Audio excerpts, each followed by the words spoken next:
even though I don't know how. Well, just listen. I'm gonna tell you what happened last Christmas. But first, let me explain what my life was like before that day. I had a pretty ordinary life. We have a big family.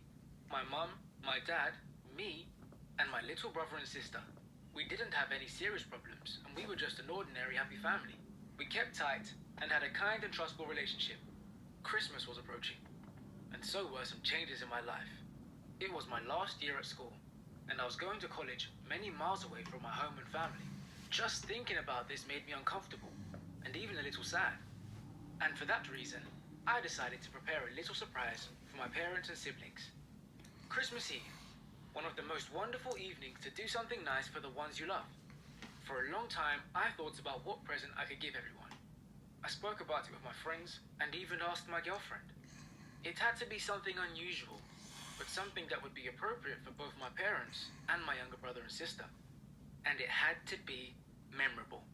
I wanted them to only have the best memories about my last family Christmas before I went to college. Finally, I figured out the right idea.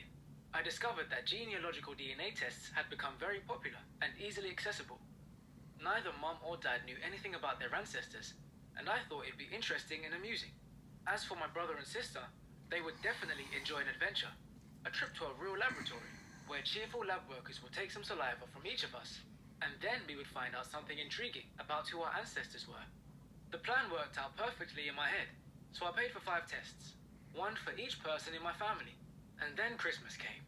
We had a nice dinner, talking and playing table games. We even sung a couple of Christmas carols together and took some pictures in front of the Christmas tree. We then exchanged presents. I decided to save mine for the very end and hinted heavily that I had a massive surprise. And it all went well. Dad nodded approvingly and said that it would be an interesting and educational family activity.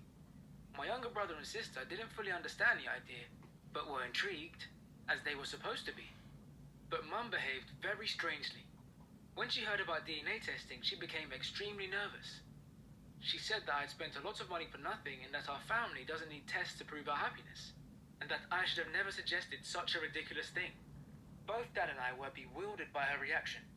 But this was only the beginning. Mum started to yell at me. My mum! She had never, ever raised her voice before. But now we had a real drama on our hands. And it was Christmas Eve.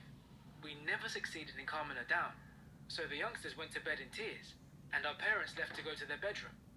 And I just couldn't sleep. Mum and Dad were arguing all night. I saw my father packing his things and leaving, while giving me one last long hostile look. My mother looked exhausted and pointed at my siblings with her eyes, silently begging me to refrain from asking any questions in that moment. And when we started talking, I could not believe my ears. Mum told me that Dad was leaving us forever and that he will probably be filing for a divorce soon. My Christmas surprise forced my mother to reveal an awful secret, and now I had to know it too. Neither me or my siblings were my father's biological children. Can you imagine how shocked I was?